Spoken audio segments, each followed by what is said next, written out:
Ricardo, ¿cómo es esto de que, o sea, por qué aclaraste, sobre todo en el programa de los otros días, el tema de la ignorancia de Cristina Kirchner? ¿Realmente es tan así? ¿Cristina Kirchner es tan ignorante?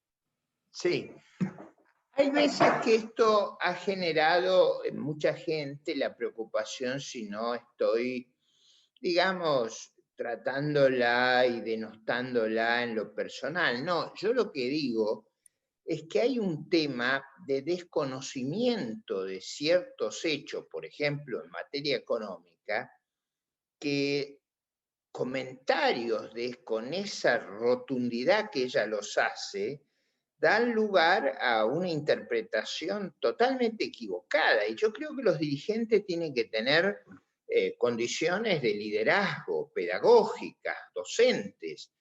Y cuando uno no sabe o uno no conoce los temas, no está bien documentado, es prudente decirlo, no largarse como si fuera un sabelotodo a orientar y además a criticar los especialistas. Por eso es llamativo que el ministro de Economía, con esos temores que hay reverenciales en la Argentina, dice, sí, es una mujer muy inteligente, muy buena, y después viene y dice, bueno, pero esto está equivocado. No sé si vos has notado que es como un maquillaje previo y después va el sablazo, diciendo, es una mala interpretación. Bueno, la verdad es que son todas veces malas. O sea, son producto de un mal método de análisis de temas en los que ella se cree una autoridad y la verdad tiene un gran desconocimiento. Ahora, si el tema de tratarla de ignorante es el adjetivo apropiado, ¿no? A mí me parece que es un tema muy científico. Si vos ignorás un tema, sos ignorante, no es un agravio, es una descripción objetiva. Eh, y yo creo que es bueno que alguien le ponga coto a estos excesos y a estas, digamos, divagaciones, porque si no se confunde el debate. Y yo creo que eso le hace muy mal al país. Por ejemplo, leer erróneamente la deuda, el descomunal déficit que tenemos, lo que eso hace en términos de desinversión, de destrucción de empleo, de inflación, de compromiso en las tasas de interés que pagamos por la deuda, los problemas enormes que eso genera en nuestras cuentas externas, en el funcionamiento de nuestra economía. Eso hay que ponerlo blanco sobre negro, porque de otra manera se induce a la opinión pública a creer que hay caminos que en realidad no están disponibles. ¿No? Ese no es el debate. Cuando Guzmán la corrige con todo eso subterfugio y que es muy inteligente, muy preocupada por el país, después viene, pero dijo una tontería.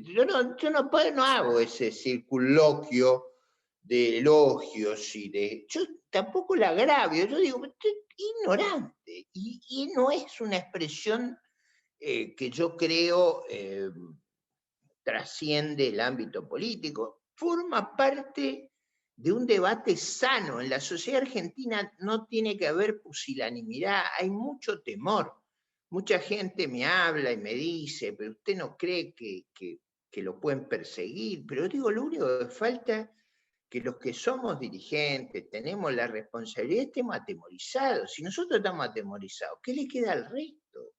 Por eso yo digo que voy a fiscalizar, y esto es más grave que lo que digo de Cristina, porque Mansur tiene muy malos antecedentes en materia de limpieza electoral.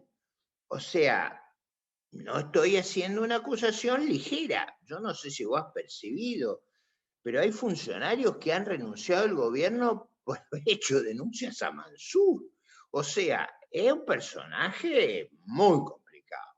Entonces, han traído a ese acompañado de Aníbal Fernández. Son dos personajes, digamos, de las peores expresiones de la política criolla. Vienen además no es que son novedosos en esto, vienen con una trayectoria extraordinaria. Mansur viene de La Matanza y de Tucumán. Son famosos los comicios con Mansur. Acuérdense lo que fue el problema del 2015. Yo creo que una de las razones por la que ganó Macri en el 2015 fue por la inmensa movilización de fiscales que hubo después del problema del fraude en Tucumán. Acuérdense. Entonces yo digo, con ese antecedente es natural, como califico a Cristina, pero simplemente en este debate conceptual sobre los problemas que tiene Argentina, también califico a Mansur. Y acá lo califico con una acción práctica, que es, vamos a fiscalizar todos los candidatos. La verdad que los ciudadanos argentinos deberían ir a fiscalizar 150.000 o 180.000 para que podamos rotar en la mesa, hacerlo un poco más descansado. O sea, es muy importante la fiscalización al comienzo y al final cuando contemos los votos. Mientras tanto, yo por ejemplo recuerdo el 30 de octubre del 83, que fue una elección tremenda entre Alfonsín y Luder. En las mesas que yo fiscalizaba, éramos 2 fiscales. Yo, por ejemplo, fiscalicé un rato a la mañana, cuando abrimos la mesa, vino a sustituirme a otra persona. A eso de la 1 me fui a almorzar, comí, descansé un rato y a las 5 me volví al lugar que nos quedamos los dos para contar los votos. En el medio era una urna en un barrio muy marginal, muy complicado, donde había un clima que era tremendo, y estábamos los dos mirando. Y siempre cuento que yo supe el resultado antes que nadie, porque el fiscal peronista que estaba, un hombre grande, varios de los que había, se pusieron a llorar. ¿Y por qué se pusieron a llorar? Porque, claro, si en ese lugar Alfonsín estaba empatando, ganando la elección en ese lugar, entonces el fiscal peronista dice, si acá están empatando, nos están matando. Y efectivamente, él tenía era un hombre que era muy grande de edad, yo era jovencito en ese abajo, 20 y pico de años, pero quiero decir, siempre me impresionó ese episodio porque él enseguida localizó lo que iba a pasar. Me dijo, a la media hora me dijo, mire, acá es una paliza, acuérdense que ganó 52-40, y fue una paliza inolvidable. Y parte de la paliza fue construida en esos lugares que parecía mentira, que la elección salió pareja ahí.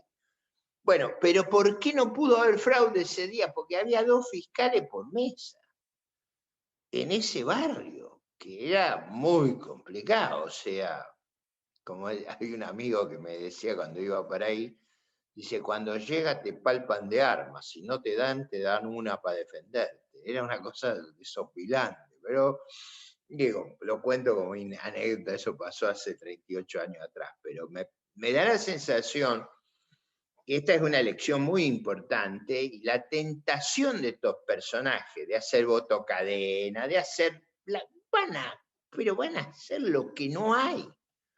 Entre otros, un populismo electoral que está totalmente reñido con nuestra legislación. Yo espero que algunos abogados, ayer yo estaba hablando con algunos, hagan una presentación, es una burla a nuestro sistema electoral.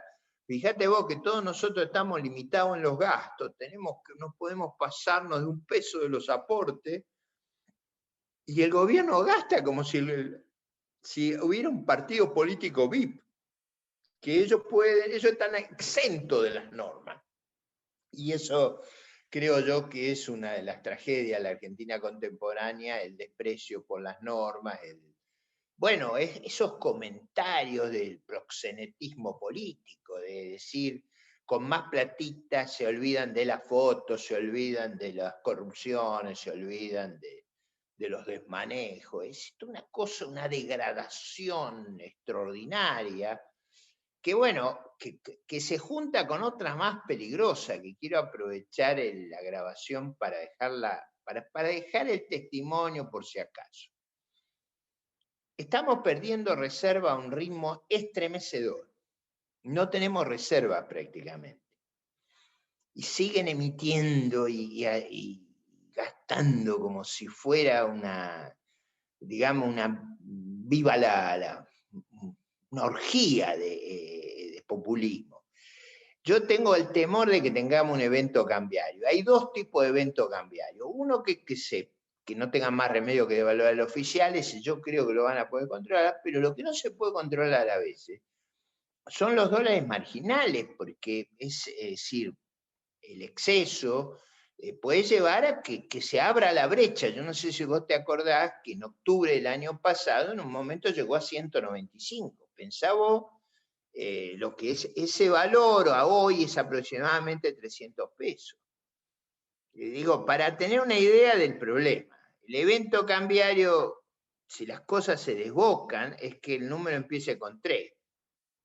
Ese es el temor, digamos. ¿Por qué? Porque eso va a generar una perturbación inmensa en la sociedad argentina. Ahora, irresponsabilidad tras irresponsabilidad, ese es el riesgo que yo veo.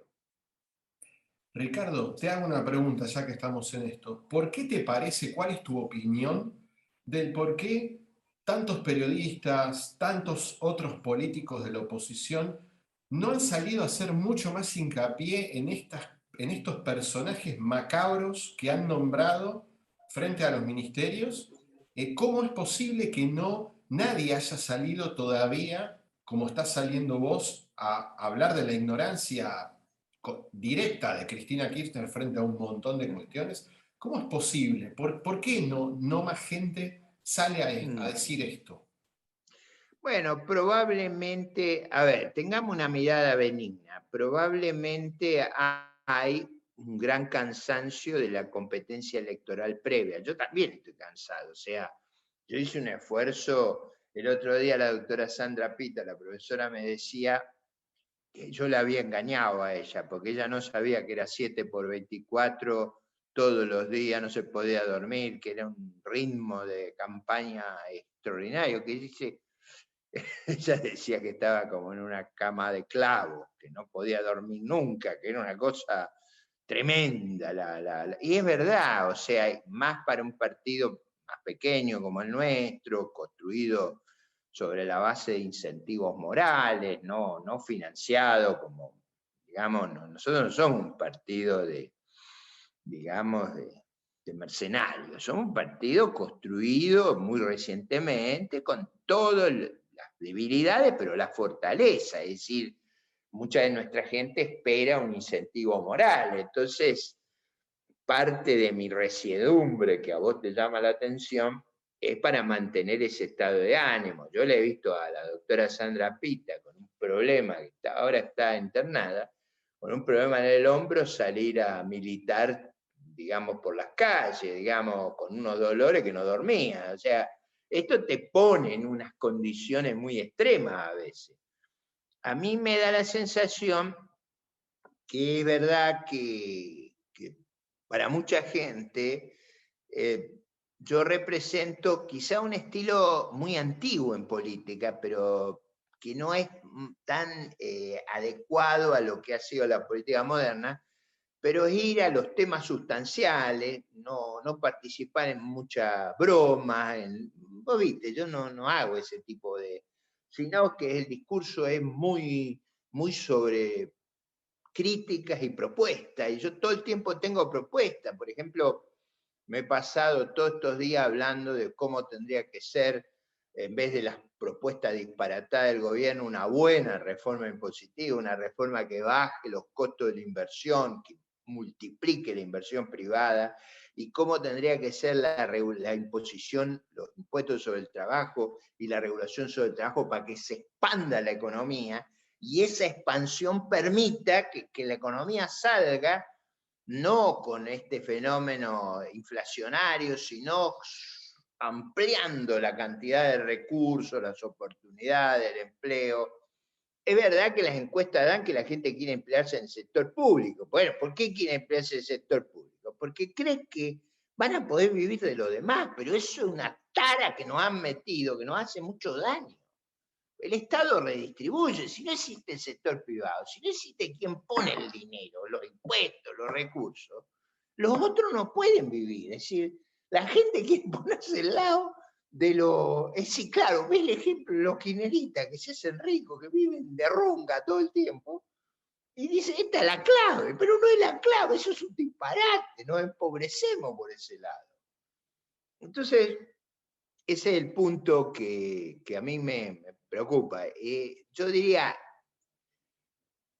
ese estilo de no aflojar, a lo mejor es costoso también, Cristian, porque a veces uno puede generar cansancio, ¿no? O sea, puede producir cierto, digamos, agotamiento. Lo que ocurrió es que en esa cuestión, con ese deterioro institucional, con los insultos al presidente, yo nunca había visto algo igual. Vos pensás que acá no es que los políticos de la oposición se expresan en malos términos del presidente, son los políticos de la bancada oficialista y no les pasa nada. Y la vicepresidenta lo intima al presidente de la República, le dice, te di 48 horas, como si fuera un pronunciamiento de una fuerza de ocupación. Es una cosa increíble. Y después le dice, y quiero que eches a tu vocero. Y el presidente lo echa. Que como si a mí me dijeran, usted es muy amigo de Cristian de muchos años, porque colaboraron mucho, échelo a Cristian. Y no no, pues sí es amigo, échelo a Cristian, y lo echara. Una cosa increíble. Cambia el jefe de gabinete, lo cambia. Esto es toda una... Pero no solo, mira, fíjate vos, más humillante todavía ha sido con Kicillof. A Kicillof le intervino el gobierno y le puso a Insaurralde, a Nardini, a De Jesús. Vos no sabés lo que es De Jesús. Es una cosa, a mí me estremece la plantilla que ha ido a ocuparse de la provincia de Buenos Aires. Mi abuela decía, ¿cómo será el cañadón que gato pasa al trote? ¿Cómo será que me parece que lo anterior, por lo menos no tenían estas costumbres? Bueno, es un panorama. Eso quizá explica mi participación. Yo creo que va a ir incrementándose fuertemente la participación de otros miembros de la lista. Yo hoy la escuché durante un rato muy largo a María Eugenia Vidal en Radio Mitre, que tiene una audiencia inmensa, muy vigorosa, pero creo que a lo mejor yo soy más antiguo, es decir, tengo esa cosa que no aflojo un minuto, ¿entendés? Pero eso no está bien ni mal, es una característica personal. Debo decirte también que yo estoy obsesionado con la elección del 14 de noviembre. O sea, a mí me parece que esta elección es muy decisiva.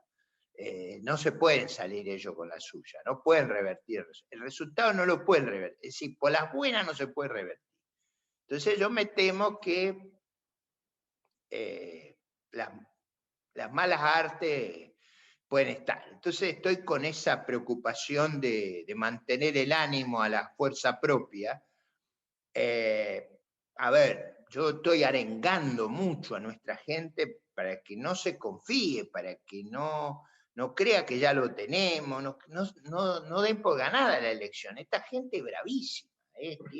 Además, yo ya sé que están sumamente angustiados, porque vos pensás que ninguno de nosotros vive de esto. Yo hace muchos años que no trabajo en el sector público, tampoco me interesa mucho, lo hago porque creo que es una circunstancia donde no puedo eludir la responsabilidad de ir al enfrentamiento. Pero para ello he debido muerte, porque toda su vida está armada sobre formar parte de esta corte de milagros que tenemos.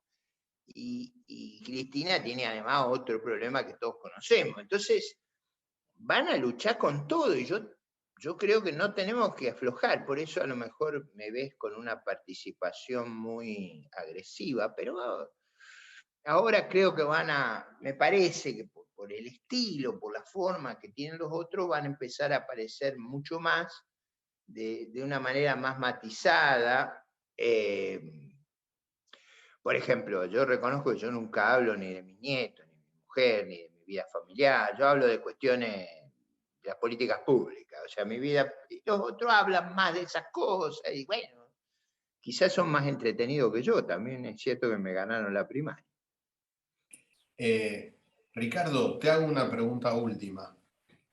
¿A vos te parece que este cambio radical, obviamente después de las PASO, esto de prácticamente como quitarse la máscara de forma definitiva y comenzar a nombrar a todos estos, podríamos llegar a llamar indeseables, digo, como decías vos hace un rato, con un prontuario terrible, ¿sí?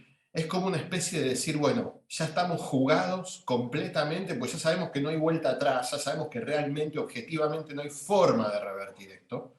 Entonces, listo, nos sacamos las máscaras y vamos con todo el batallón para decir, vamos a poner a todos los que son completamente fieles a nosotros y que son perros de casa, los vamos a poner ahí para ir adelante y ya está. No sé, como una especie de decir, vamos por todo, manotazo ahogado final. Yo diría, han puesto la pesada a combatir. Eso es cierto. Está la pesada ahora. La pesada que va a tratar de obtener resultados, revertir algunas provincias. A mí me parece que van a hacer todo lo posible por revertir el Chubut. No, ahí no creo que puedan, pero La Pampa. Bueno, van a ir a un todo nada, digamos. Y bueno, y el Gran Buenos Aires, ¿no? Yo creo que van a hacer algo ahí. Yo creo que el oeste del Gran Buenos Aires, el sur del Gran Buenos Aires va a ser una elección dificilísima. O sea, difícil porque, bueno, van a tratar de... Bueno, todos sabemos lo que van a tratar de hacer, así que hay que estar preparado. Mi forma de reaccionar, no sé si te voy a decir, es muy intuitiva, no es que yo no tengo equipos que me coachen cómo tengo que hacer, yo voy ahí, voy preparado en los temas, pero no voy armado a ver que me digan esto, que me digan otro. Porque mucha gente me critica la dureza del lenguaje, que como se nota que estoy un poco enojado, porque a mí la semana pasada me superó ese destrozo institucional, esa cosa degradante, pero yo no sé si vos registrás cuando le decían mequetrefe, ocupa, fantasma, payaso, cosas. Yo nunca había escuchado esas cosas. Bueno, me sacaron y estoy con la cuestión que nadie crea que se ganó. Acá ganar hay que movilizarse, hay que estar atento. A mí me parece que la gente está muy enojada con el gobierno que han hecho, está muy enojada con ellos. Me parece que si logramos fiscalizar bien la elección y logramos mantener la energía en los debates, va a ocurrir lo que tiene que ocurrir. Y no todas estas políticas prostituyentes, facilistas, hiperpopulistas, ninguna va a dar resultado. Y hay que advertir, como lo hice acá, sobre los riesgos que estamos incubando. Ojo que un evento cambiario es una cosa muy desarticulante para la sociedad. Pero bueno, ánimo, ánimo. Yo estoy muy optimista porque la Argentina tiene una gran posibilidad, si se libera de todas estas locuras, de todas estas perversiones, de toda esta deformación institucional, de todos estos disvalores. Por ejemplo, ¿qué tiene que hacer el gobernador de Buenos Aires viajando a Calafate a pedir la venia? Pero vos te das una idea de lo que es eso. No sé si has notado, hay gente que, a lo que habremos llegado, que hay gente que destaca que fue en avión de línea. Digo, como diciendo, bueno, este no abusa. No sé si vos viste que la vicepresidenta usa aviones que no tiene que usar, ¿no? Lo que se gasta en esos viajes a Calafate, lo que se gasta en esta situación miserable que estamos, donde habría que ser de una austeridad como, ¿cómo se llamaba el vicepresidente Alvear? El Pío González. A veces viene bien contar esta historia. Yo muchas veces he hablado de Víctor Molina, que es ministro de Alvear, pero tenía el vicepresidente que era increíble. El vicepresidente trabajaba como vicepresidente hasta las 5 de la tarde, porque ahí se iba a vender ballenita y otras cosas que hacía en esa época para que no le costara el Estado. No cobraba sueldo. Y una vez con el bastón echó a unos que le querían dar una pensión. Cristina tiene 2 pensiones. millonaria. A este le querían, porque vivía muy pobremente, ¿no? Y yo digo, poco del Pío González, ese era el nombre del vicepresidente, que fue un hombre impecable, un ejemplo de vida. Yo digo, pero ¿por qué nos pasa esto de ir todo en el avión? Yo no sé si vos has seguido lo que se gasta en ropa la primera dama. Los gastos de la... Es otra cosa en esta crisis, con esta miseria que hay. Bueno, el Pidio González, acordate de ese nombre.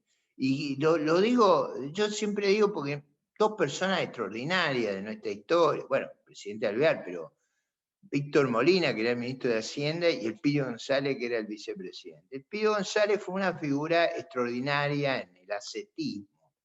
Todo lo contrario de lo que ustedes, yo digo, a lo mejor era muy exagerado el Pidio González en su ascetismo, pero digo, del Pidio González a esto, es como de la Madre Teresa al Gordo Valor. Una cosa increíble. En fin. Gracias y espero que les sea todo útil.